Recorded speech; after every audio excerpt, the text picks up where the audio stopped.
A new batch of Harry Potter sets would not be complete without another Hogwarts expansion. This one's a little special though because it joins only a handful of Deathly Hallows based sets. So hey, what are we waiting for? Let's take a closer look.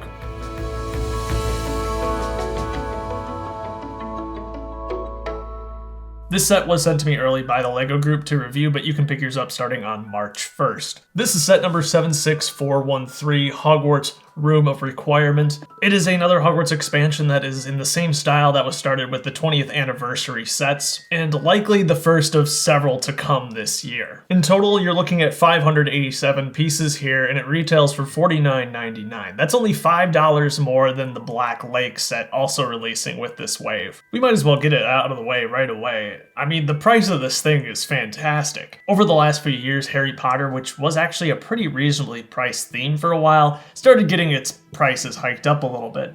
But this one with almost 600 pieces for $49.99 after the universal LEGO price hikes is pretty incredible, especially when you compare this to the 349 piece Black Lake set. For $5 more, you get a lot more stuff here, and that's greatly appreciated. You definitely get a lot of plastic for your money, but let's see if the set itself is any good. One thing that I can promise is good is the minifigure selection. Even Harry and Hermione in this set are new, which is great. They have their iconic Deathly Hallows costumes. The face is a familiar one, but I love the new torso print. Hermione also looks great. The printing opacity still leaves, of course, something to be desired, as that white is definitely not white, but still, I love the graphic design work done on her. Her face print is nothing new either. One completely new figure that we're getting in this set is the Grey Lady, Helena Ravenclaw, who of course guides Harry to find the lost diadem. They've done really great work with this minifigure, and surprisingly, she's the only one with leg printing in this entire March wave of Harry Potter sets.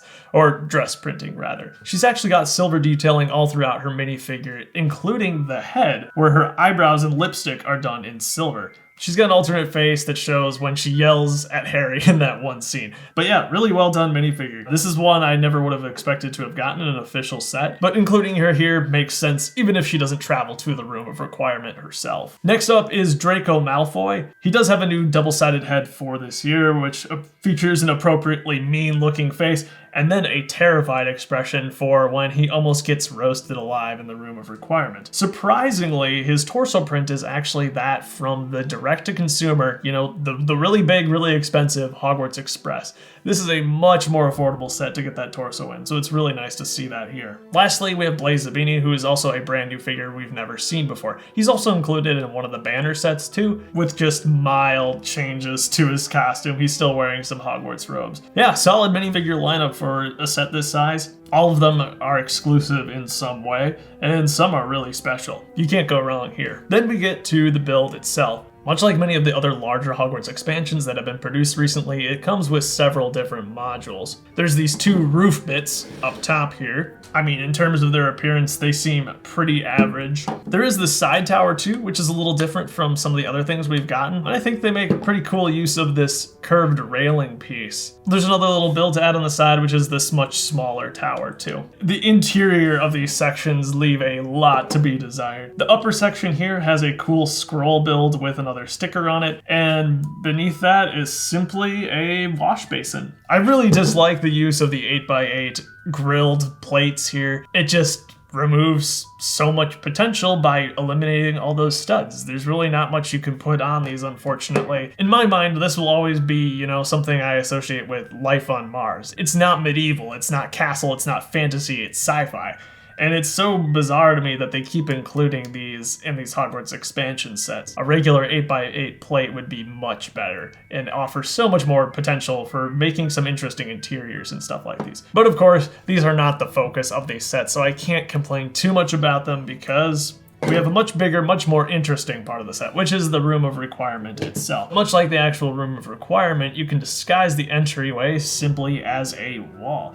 And I think there's some really interesting detailing going on here with the various slopes that they've used. The walls don't lock into place, but they can easily slide apart to reveal the door and the entrance into the Room of Requirement. And I think for the most part, it looks pretty good and remains consistent with the style. However, I do have yet another complaint about the entire entire facade of this building. It's a little messy and inconsistent. For instance, we get the brown windows here and then the tan windows here. It doesn't line up very good. The sides are especially disappointing with all these light gray Technic bricks. I don't understand why these can't be in tan. I think it would help clean up the appearance a lot. It just gets really noisy in certain parts of the build, and that does bother me a little bit. I feel there's better ways to spice up the exterior of these buildings. Much like last year's hospital wing and Dumbledore's office, this also features hinges, which I really appreciate, to give some more interesting shapes to your castle, and you can connect additional modules to the sides. Before we get into the interior, I'll highlight this Fiendfire Dragon Snake. It makes use of the same head as the Basilisk from the 20th anniversary sets, this time in orange and with no printing. It's an interesting build, and as you can see from the box art, LEGO encourages you to take it apart and slap the various appendages on the walls, which is an interesting feature. I don't think it looks particularly great, but I mean, as an option, it's fine. The only downside to it is that it adds yet more Technic pinholes into the already kind of messy walls, both in the interior and exterior. Now we'll enter through the doors and go on the inside. Okay, we gotta talk about the doors. The doors use no less than 12 stickers. So there's 2 stickers on each side of each door, and then there's an additional 4 stickers to form this border around them. And it's so ridiculous. Yeah, way too much stickers in such a small area.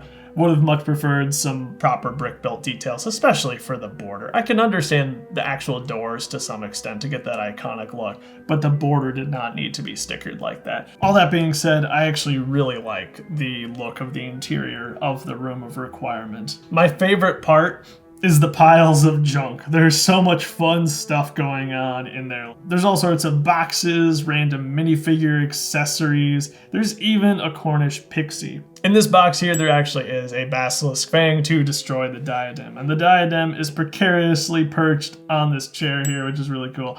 I just love how random it all looks. And there's not like a massive pile of junk or anything, but it still does a good job in the way it's composed to fill up this room and make it feel very random. You'll also notice the 2 broomsticks on either side of the door to recreate the escape scene. But yeah, the interior is really cool.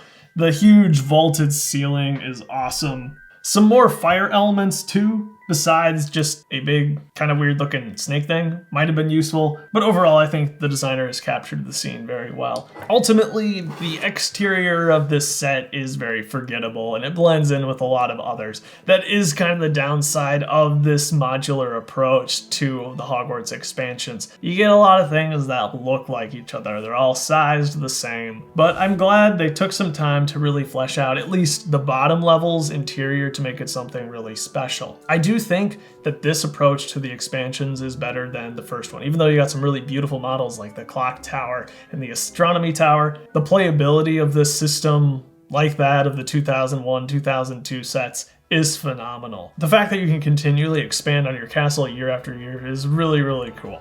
But that's all for my thoughts on this set. I'm really excited to see what other Deathly Hallows sets we might get next. The future of LEGO Harry Potter is looking very promising. Thank you all so much for watching. Have yourself a fantastic life, and I'll catch you later.